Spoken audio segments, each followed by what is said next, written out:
Umabot na sa 80 katao ang hinuli ng Philippine National Police mula nang ipatupad ang gun ban ng COMELEC. Ayon sa PNP, bunsod ito ng mas pinaigting na kampanya ng pulisya at mahigit 4,000 checkpoints na itinalaga nila sa buong bansa. May report si Waywaya Macalma. Simula nang ipatupad ng Philippine National Police ang gun ban sa bansa, ay patuloy ang pagtaas ng bilang ng kanilang nahuhuli.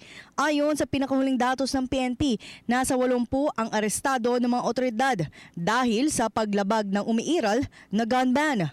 74 dito ay sibilyan na kung saan kung hindi mga baril ay patalim ang kanilang nakukumpiska. 2 mula sa law enforcement, 2 security guard, 1 sa pulis at CAFGU. Mula nang sinimulan nila ang gun ban ay nasa 4,626 na ang isinagawang checkpoints ng PNP sa buong bansa. Ayon kay Police Chief Superintendent Wilben Mayor, ang dahilan ng pagtaas ng bilang ng mga nahuhuli ay sa kanilang mahigpit na kampanya sa gun ban.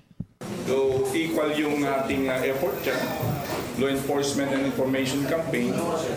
We hope that sa tuloy-tuloy nating pagbibigay ng impormasyon din, malalaman ng ating mga kababayan na ngayon po ay election period at may mga rules po tayo na pinapatupad ng election ng Commission on Election or COMELEC.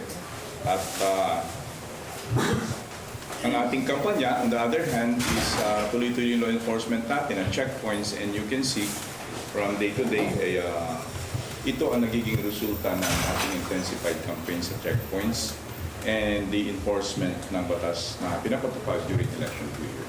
Isang pulis ang kanilang nahuli at posibleng kasuhan siya ng administratibo kung mapatunayang siya ay lumabag sa gun ban. Sa ngayon ay wala namang natatanggap ang pamunuan ng PNP kung may mga nag-report na bastos na pulis habang nagsasagawa ng checkpoint.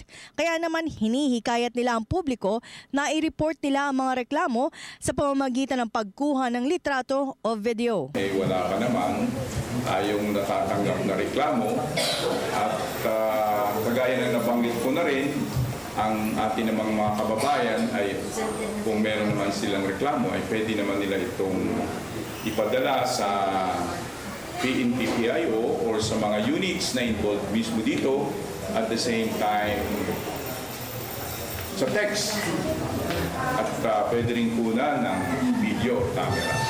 Transparent ang policy ng Philippine National Police pagdating sa mga ganitong bagay. Para sa Telebisyon ng Bayan, ako si Waywaya Macalma.